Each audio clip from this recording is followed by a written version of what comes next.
सबसे बड़ा भक्त।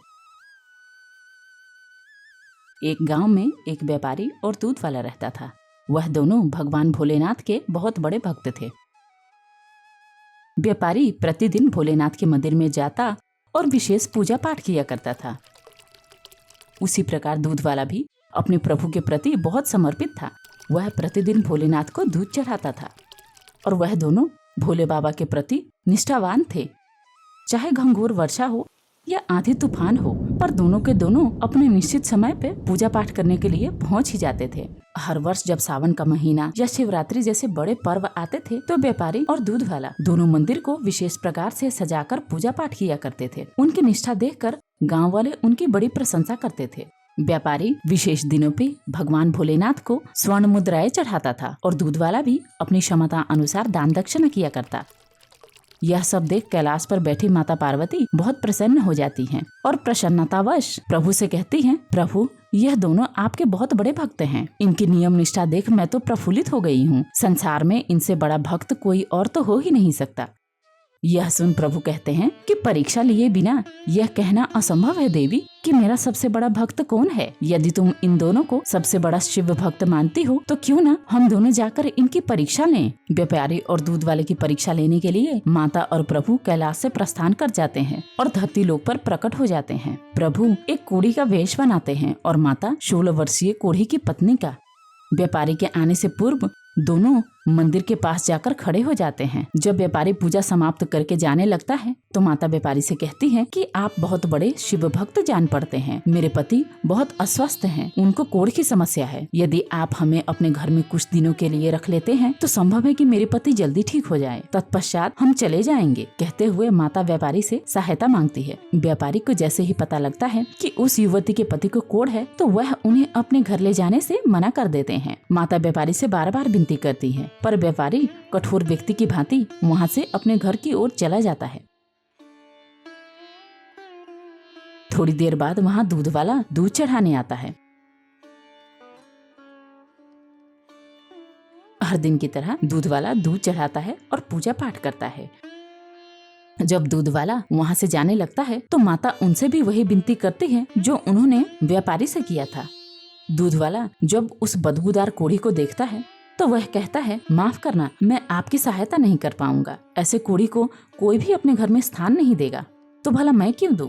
कह के क्रोध करते हुए वहां से चला जाता है। व्यापारी और दूध वाले का कठोर और निर्दयी व्यवहार देखकर माता बहुत दुखी हो जाती हैं और प्रभु से कहती हैं, मनुष्य भक्ति करने का केवल दिखावा ही करता है। जब वास्तव में सेवा करने की बारी आई तो दोनों के दोनों किनारे हो गए।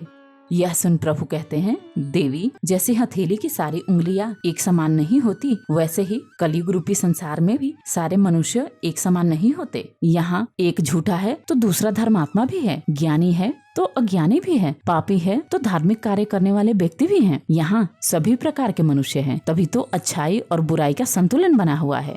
चलो आज मैं तुम्हें ऐसे भक्त से परिचय करवाता हूँ जिसने आज तक कभी भी मुझे एक घास का तिनका भी अर्पित नहीं किया, पर वह मेरा परम भक्त है। जहाँ साहूकार और दूध वाला रहता था उसी गांव में एक गरीब कुम्हार भी रहता था। दोनों पति पत्नी मटका बनाते और अपना गुजर बसर करते थे। मानव रूपी महादेव और मैया पार्वती कुम्हार के घर जाते हैं। माता कुम्हार से भी वही विनती करती है जो उन्होंने साहूकार और दूध वाले से किया था। जब कुम्हार ने उस कोढ़ी व्यक्ति की दुर्दशा देखी तो उसको उस कोढ़ी व्यक्ति पे बहुत दया आ जाता है। वह बोला, आप चिंता ना करो और इसे अपना ही घर समझो। जब तक चाहो यहाँ रह सकते हो और भोजन की तो आप बिल्कुल भी चिंता न करना। हम जो खाएंगे वही आपको भी खिलाएंगे। वह कुम्हार पति पत्नी भोजन पकाते हैं और बड़े आदर सम्मान के साथ उन्हें खाना परोसते हैं। खाना खाने के बाद कुम्हार पति पत्नी ने दोनों अतिथियों को सोने के लिए कक्ष भी दिया और साथ साथ घाव की साफ सफाई भी की। और आवश्यकता पड़े तो हमें जगा लेना, कहते हुए वह सोने के लिए दूसरे कक्ष में चले जाते हैं। माता यह सब देख हैरान रह जाती हैं। उनके जाने के बाद दोनों अपने वास्तविक रूप में आ जाते हैं। प्रभु कहते हैं, देखा देवी, यह है मेरा परम भक्त जो आज तक कभी मंदिर नहीं गया, ना ही मुझे कुछ अर्पित किया। वह मेरी पूजा केवल अपने मन में ही करता है। तो माता कहती हैं, आप सत्य कह रहे हैं। बाकी सब ने आपको सांसारिक वस्तु अर्पित किया, पर इस भक्त ने एक रोगी की सेवा करके आपको वास्तविक सेवा अर्पित किया है। माता और प्रभु कुम्हार दंपति को अन्न धन का वरदान देते हुए कैलाश को प्रस्थान कर जाते हैं। जैसे ही वह जाते हैं तो कुम्हार का छोटा सा झोपड़ी बहुत बड़े महल में बदल जाता है। जब दंपति अगले दिन सवेरे उठते हैं तो स्वयं को मखमल के बिस्तर पे पाते हैं और उनका घर महल बन गया होता है। यह सब देख वह यह समझ जाते हैं कि जो कल रात यहाँ पधारे थे वह भगवान ही थे और ये सब उनके सेवा का फल है जो उन्हें मिला हुआ है। इधर सेठ का और कुम्हार के जो बड़े मकान थे वह दोनों छोटी झोपड़ी में बदल जाते हैं। जब सवेरे सेठ और दूध वाला मंदिर जाने के लिए उठते हैं तो वह देखते हैं कि उनका बड़ा सा मकान एक छोटा सा झोपड़ी बन गया है। वह समझ जाते हैं कि कल जो अपराध हुआ है यह उसी का दंड है। वह दोनों पति पत्नी महादेव और माता पार्वती ही थे जिनका कल उन्होंने अपमान किया है। इस तरह से झूठे को अपनी झूठी भक्ति का और सच्चे को अपनी सच्ची भक्ति का फल मिल जाता है।